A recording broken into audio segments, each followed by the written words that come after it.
Hello, hello mga Mars. So, kamusta na kayo mga Mars? So, ayun na nga, magbibigay lang ako ng konting tips sa inyo.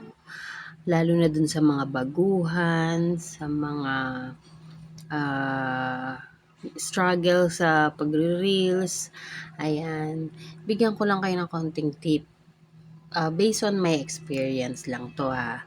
So, kung paano ko siya ginagawa everyday, ganun lang din yung isi-share ko sa inyo. So, first is yung paggawa ng quality and engaging content. So, ayun na nga, kung syempre kung ano yung madalas mong ginagawa, kung nag start ka pa lang, kung saan kayong mas komportable, kung ano yung mga hilig mo, yun yung mga gawin nating content. So, yung nakaka-engage siya, yung mahihikayat yung mga tao or yung may enjoy nila yung panonood ng videos mo.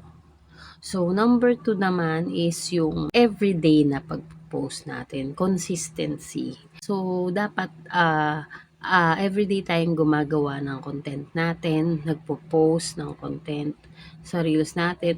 And kung kaya natin tawag dito, maggawa pa or mag-video or mag-live, gawin din natin yan. And number 3 naman is yung pakikipag-engage mo, yung organic way, which is yung panonoorin mo muna yung videos hanggang sa matapos, and then saka ka magre-react and comment doon. Tapos saka mo siya yayakapin. Tapos, after nun, yun yung tinatawag na organic.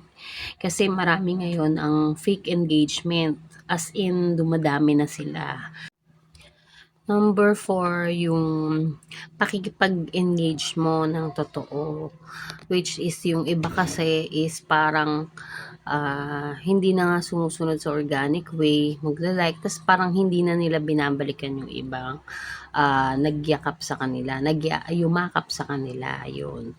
Hindi na nila binabalikan, hindi na nila pinapanood, after nilang yumakap, then comment, ganyan. So, the right way is yung continuous pa din.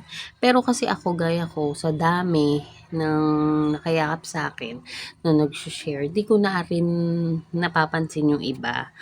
Pag once na nag-comment sila sa post ko or sa videos ko, kahit saan, doon nare-remember ko, naalala ko lahat sila. So, binabalikan ko yung bahay nila. And last is yung share. Meaning, yung pag-share mo ng mga tips kung paano ka naging successful dito sa pagre-reels natin. Yun. Sharing is caring.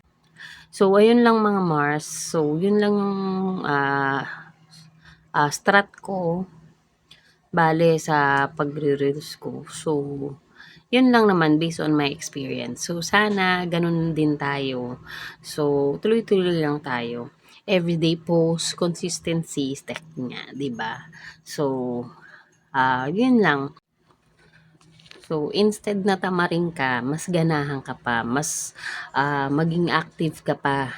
Kasi gaya ko, talagang pinupush ko kasi sayang pa rin yung earnings mo. So, tuloy-tuloy lang tayo. Huwag tayong susuko. So, ayun lang. Sabi nga nung iba, ng karamihan, susuka pero hindi susuko. So, paano mga Mars? See you again on my next video. Bye! Love, love, love!